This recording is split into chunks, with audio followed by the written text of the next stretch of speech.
राज्याचे उपमुख्यमंत्री तथा वित्त व नियोजन राज्य उत्पादन शुल्क मंत्री अजित आशाताई अनंतराव पवार यांचं आज विमान दुर्घटनेत दुःखद निधन झाले।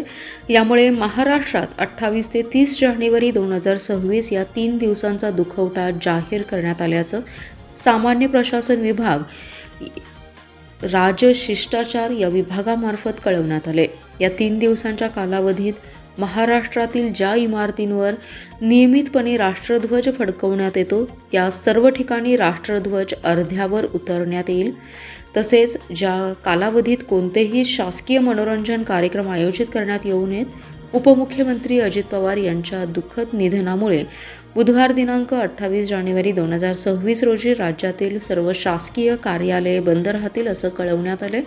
आज सांगलीतील जिल्हाधिकारी कार्यालय, जिल्हा परिषद, पोलीस मुख्यालय तसेच महापालिकेच्या मुख्यालयातील राष्ट्रध्वज हा अर्ध्यावर आणला होता। यावेळी शासकीय कार्यालयामध्ये उपमुख्यमंत्री अजित पवार यांना श्रद्धांजली वाहण्यात आली आहे।